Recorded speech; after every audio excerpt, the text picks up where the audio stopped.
G.I.A Automotive. Welcome back to the channel. Today it's 98 Mercedes E320. I'm doing the rack and pinion on this one today, and I'm going to tell you all the little steps and tricks that you will need to do.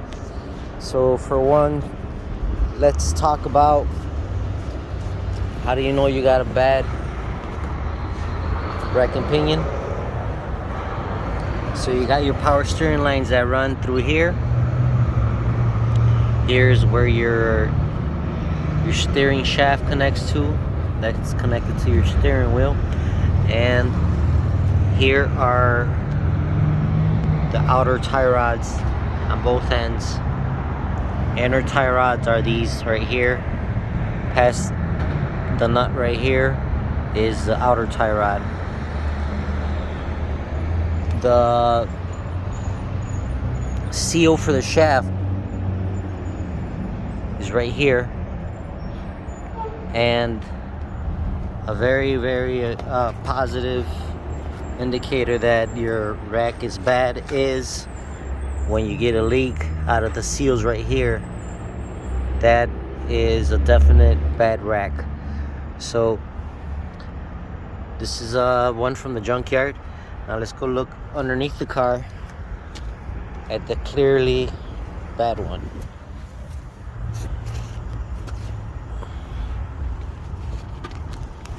Both boots are dripping teardrop power steering fluid here.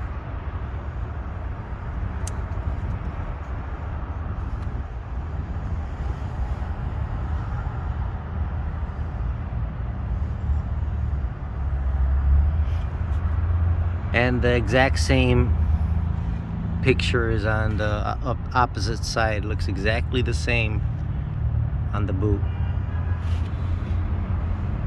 You see the puddle over there on the floor. There's a steady drip out of that shaft over there.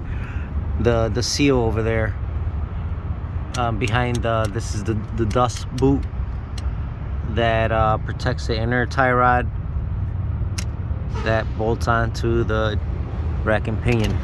So now when you disconnect the rack and pinion,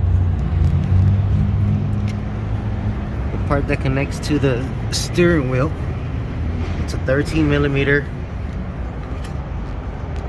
and there's going to be a nut holding it, and that's going to start spinning on you, so you need to grab it with both. So what I had was this little stubby one and the flex 13mm, both 13mm. And then to line up your wrench, you can actually move the shaft with your hand. After you take off the tires and lift up the car and everything, there'll be no weight on there, so you can lift it up.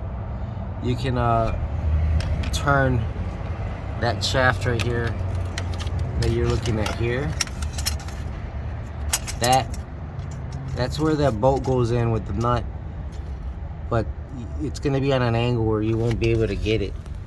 So the way you get it is put your hand on that shaft, and then you turn it on an angle where you're able to put the wrench on there. And then the next step is that this is a 22mm, this is a 19mm, and I already loosened this 22mm. I used the long wrench to break it, and to break it loose, and then I had a 22mm on a 3/8 drive with a stubby 3/8 ratchet, and that drove it all the way out. So now the next one will be the 19mm and I'm gonna put that on a little longer wrench to break that one loose. So yeah, this is part 1. Like and subscribe.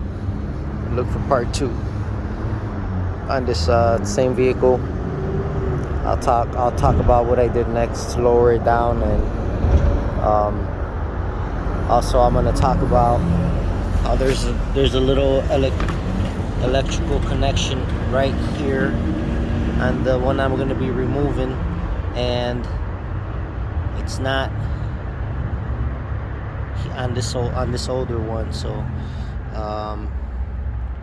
we're gonna just install it and see, you know, what light's gonna be on the dashboard. But we should have no leaks and power steering. So stay tuned, like and subscribe. I'll talk to you guys in the next one.